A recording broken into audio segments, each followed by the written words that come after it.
on the Central Coast region north of the Hawkesbury River and 50 km north of Sydney, with Popran Creek flowing right through the valley. Before the European settlers came to this region, the surrounding areas were inhabited by Indigenous clans known as the Darkinjung people. There were over 1,000 tribal members living in this region. They were hunters and gatherers, travelling throughout the land harmoniously with the season. The European influx into Australia started in 1788.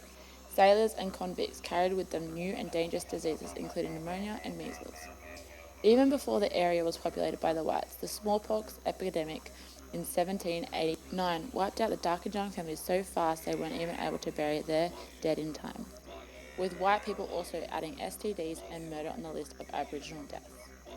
In the space of 86 years, 1,500 Darkinjung people were completely wiped out by introduced disease and deliberate slaughter. From 1820, the influx of Europeans spread down the coast, and Mangrove and Popran Creek became an area first invaded by smugglers and moonshiners. They set up camp along the Hawkesbury River and the streams that ran off as part of the Rum Rebellion.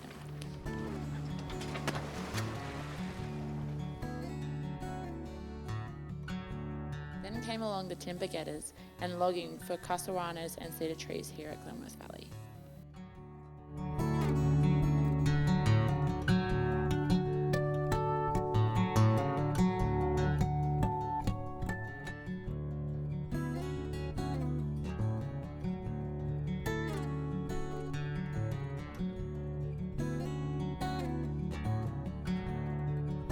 In March 1818, Edmund Cully was trialled in Limerick on the charge of stealing a cow. Edmund was sentenced to 7 years transportation in Australia, with him completing 7 years of hard labour. After 7 years full pardon in 1825, he received a land grant of 50 acres at Popran Creek.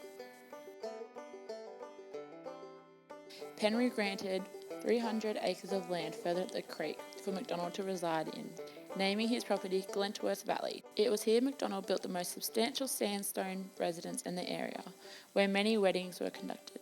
The houses were made from wooden shells, used to make lime and cement of early sandstone dwellings. The shells were burnt on the banks of the rivers and the mangroves burnt into ashes. The grave of Owen Maloney found at Glenworth Valley is now local historical and social significance, as part of an early settler that resided in the district, killed when making his way up to the upper reaches of the valley with his cattle.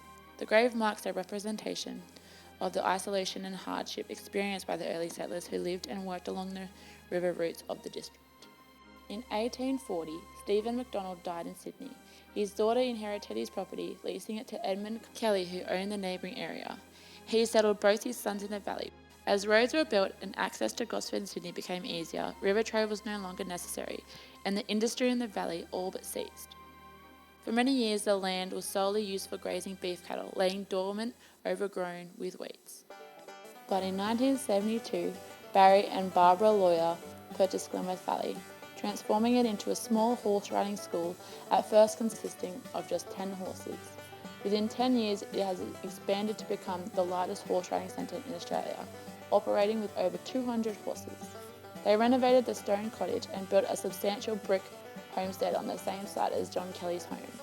It's now currently renowned for providing fun and enjoyable range of experiences for all welcome guests.